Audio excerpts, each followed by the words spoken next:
भारतीय मजदूर संघ से रोडवेज में कार्यरत संगठन राजस्थान परिवहन निगम संयुक्त कर्मचारी फेडरेशन का 16वां त्रैवार्षिक अधिवेशन पारिक आश्रम के इस प्रांगण में 14 और 15 दिसंबर को आज उद्घाटन सत्र से प्रारंभ हुआ है। उद्घाटनकर्ता के रूप में इस अधिवेशन के माननीय रविंद्र हिमते जी, भारतीय मजदूर संघ के अखिल भारतीय महामंत्री, मुख्य वक्ता के रूप में राजबिहारी जी शर्मा, अखिल भारतीय उपाध्यक्ष भारतीय मजदूर संघ एवं मुख्य अतिथि के रूप में राजस्थान सरकार के माननीय उप मुख्यमंत्री महोदय डॉक्टर प्रेमचंद बैरवा जी आज मुख्य अतिथि के रूप में उपस्थित थे। ये 6 सत्रों में चलने वाला हमारा संपन्न होने वाला अधिवेशन प्रथम सत्र उद्घाटन सत्र था। द्वितीय सत्र 3 से 4:15 बजे तक 4:30 बजे तक हमारी जो पूरी कार्यकारिणी का जो 3 वर्ष का जो कार्यकाल है उसमें महामंत्री व्रत का जो कार्यकाल में जो व्रत है वो प्रस्तुत होगा। उसके बाद आय व्यय का लेखा जोखा प्रस्तुत होगा। उसके बाद 5 बजे एक रैली के रूप में यहाँ से शोभा यात्रा पारिक आश्रम से नायक कॉलोनी वरा घाट होते हुए ब्रह्म चौक पर सभा होगी। उसके पश्चात कल सवेरे प्रातः 9 बजे प्रथम सत्र में राष्ट्र सेविका समिति की माननीय अखिल भारतीय व्यवस्था प्रमुख माननीय वंदना जी वजीरानी का उद्बोधन प्राप्त होगा। उसकी अध्यक्षता माननीय मनीषा मेघवाल जी, केंद्रीय कार्य समिति भारतीय मजदूर संघ और प्रभारी परिवहन रहेगी। उसके पश्चात आने वाले 3 वर्षों के लिए सरकार को क्या प्रस्ताव भेजने हैं, रोडवेज के जनता के हित में क्या कार्य होने चाहिए, इसके प्रस्ताव लिए जाएंगे और अंत में आगे की कार्यकारिणी के लिए 3 वर्ष का नया कार्यकारिणी का गठन होगा। उसके बाद समापन होगा। लाइव लोकेशन के माध्यम से बस को ट्रेस कर रहे यात्री अपने परिजन, महिला, दिव्यांगजन, वरिष्ठ नागरिकों एवं बच्चों इत्यादि को सुरक्षा सुनिश्चित कर सकते हैं। हमारी सरकार ने यात्रियों को सुलभ सुविधा उपलब्ध कराने के लिए बेड़े में सुपर एक्सप्रेस ब्लू लाइन श्रेणी की 510 बसें खरीदी कर 312 बसें अनुबंध पर एवं 34 ऐसी डिलेक्स बसें अनुबंध पर शामिल कर संचालन प्रारंभ कर दिया गया है। बजट घोषणा की पालना में रोडवेज के बस बेड़े में 500 नई बसें एवं 300 इलेक्ट्रिक बसें भी शामिल की जाएगी। आज के कार्यक्रम में आपके द्वारा रोडवेज की समस्याओं के बारे में मुझे जानकारी दी। अभी सत्यनारायण जी ने बहुत कुछ कहा और अपने समय समय पर जब भी मेरे संज्ञान में आया मैं इनके साथ बैठकर और संबंधित मैं एमडी को भी बुलाकर और सारे इनकी जितनी भी समस्याएं हैं आप लोगों की मैं निर्देशित करते हुए उनको आगे बढ़ाने का काम किया।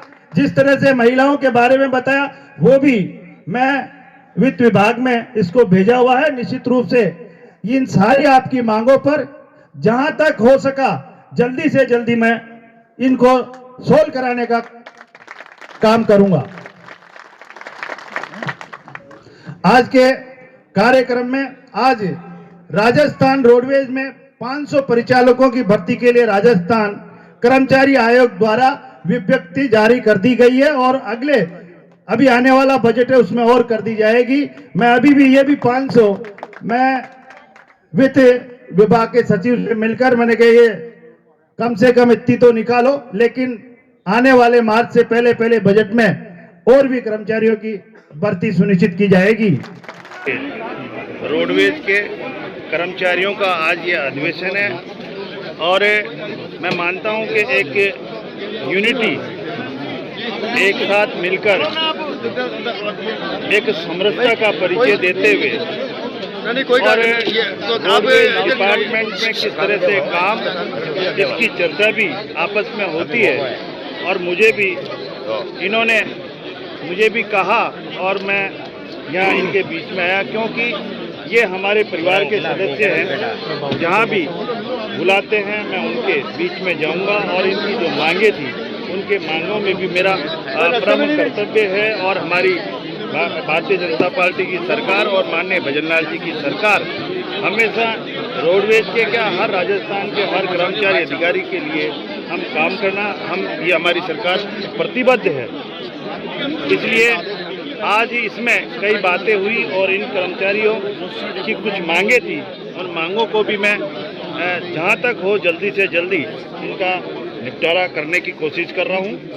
और जिस तरह से यशस्वी मुख्यमंत्री भजनलाल जी शर्मा जी की सरकार जो 1 साल पूर्ण हो रहा है, हमारे यशस्वी प्रधानमंत्री नरेंद्र मोदी जी की सोच और जो विजन, उसको संकल्प लेते हुए हमारे यशस्वी मुख्यमंत्री जी ने विकसित भारत का, हमारे प्रधानमंत्री जी का जो सपना है, जो सोच है, उसको आगे बढ़ाते हुए विकसित राजस्थान की एक कल्पना की है।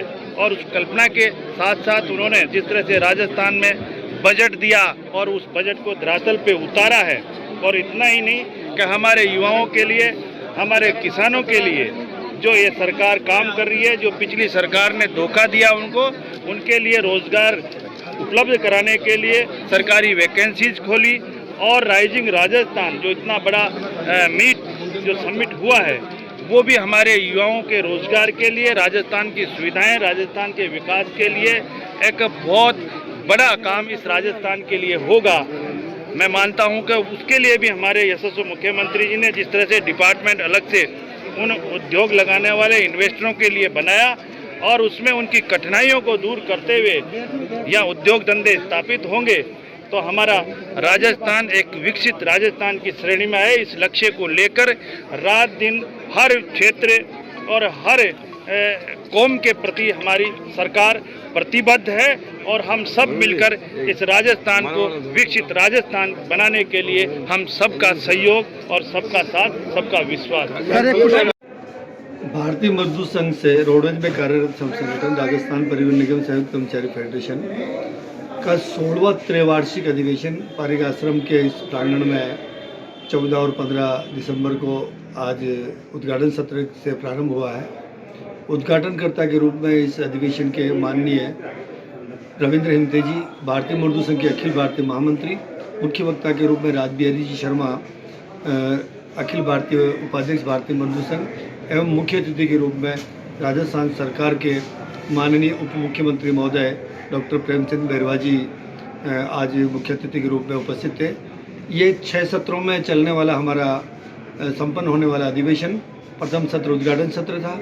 द्वितीय सत्र 3 से 4:15 बजे तक, 4:30 बजे तक हमारी जो पूरी कार्यकारिणी का जो 3 वर्ष का जो कार्यकाल है, उसमें महामंत्री व्रत का जो कार्यकाल में जो व्रत है वो प्रस्तुत होगा। उसके बाद आय व्यय का लेखा जोखा प्रस्तुत होगा।